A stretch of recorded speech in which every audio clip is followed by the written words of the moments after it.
Hi friends, welcome to the summer picnic block of the month here at Homegrown Home Sewn in Cincinnati, Ohio. If you're joining us for the block of the month, I'm so excited if you're here. If you are just getting the pattern, then use the tips and tricks because they're going to be great. First, I want to go through what block you'll be making each month. So month 1, you are going to be making the raindrop block. Month 2 is the latte block. Month 3 is the berry. Month 4 is the marigold.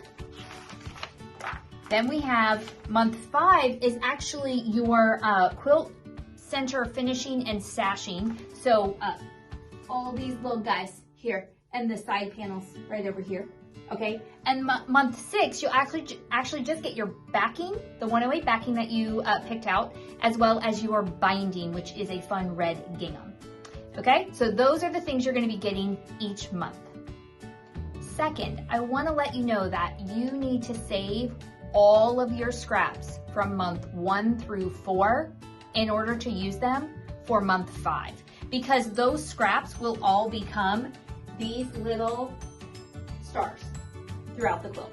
Okay, so you want to save all of those scraps from month 1 through 5. You can throw them, or month 1 through 4, I'm sorry, throw them all in a baggie and just keep it with all your block of the month stuff. You don't need to cut them up yet or anything, but save all of them. This next tip is in regards to one of the diagrams, which I found a little bit confusing. And if I found it confusing as a quilt shop owner, I thought you all might as well. So I just want to point it out and explain. So here's the diagram right here. You're just making your little flippy corners. You're making this, okay? But in the diagram, when it shows that it is a finished flip corner, it actually doesn't show the 1/4 inch seam allowance that you should have on each side. To me, I was like, why doesn't the picture match what I think it should be? So I just wanted to let you guys know that in case it was confusing for you. If it wasn't confusing, great. Speaking of the 1/4 inch seam allowance, you really want to take care not to sew over your points. Okay, there's a lot of points that meet up in these blocks.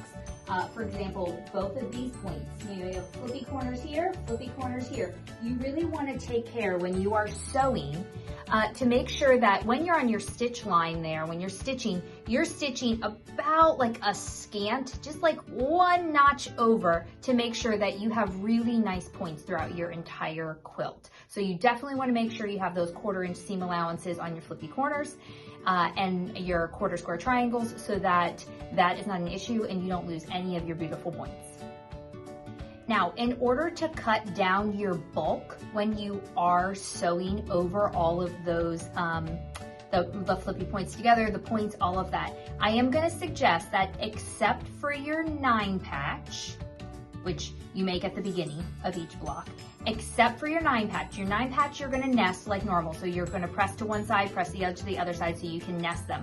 But aside from that, press your seams open. Even if you're not usually a press your seams open kind of gal or gent. Okay, so you're going to want to press your seams open because that is going to create less bulk when you are assembling your block, as well as when you get it long arm. There won't be these big sort of thick like stacks of fabric that your long arm is going through, and it'll be just nice and flat. Okay, these last 2 points are really about your month 5, which is your quilt center, which is the little stars here, and your sashing. So a couple things. First, when you have all 12 of your blocks finished, I want you to give them a nice, good press, not an iron. We're not moving back and forth.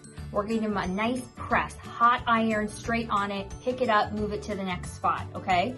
Nice press. Then you're gonna make sure to measure each block to ensure that it is the 18.5 that it should measure.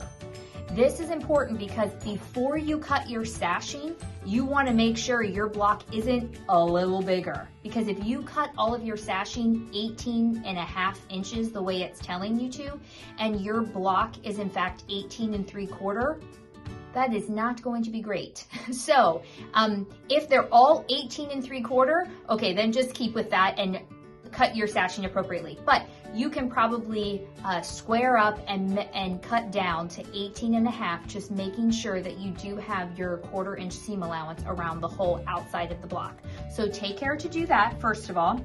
And then secondly, I will send this out with your month 5 block of the month, but I actually have different cutting instructions for you that I think are perhaps a little bit better than the pattern. So I will hold just my handwritten thing up here right now for you, but I will type this out and I will include it with your month 5.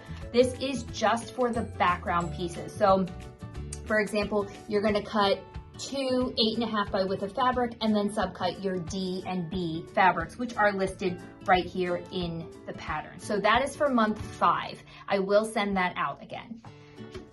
Lastly, I want to let you know that I will be posting a picture that tells you all of your fabrics.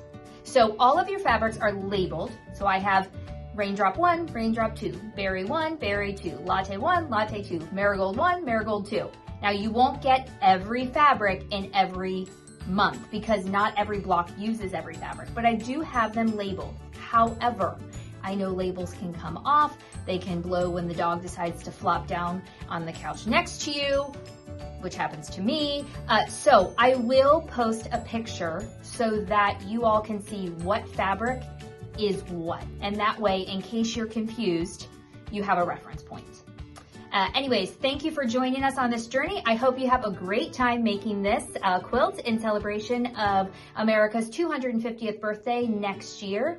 And until next time, happy quilting. Bye.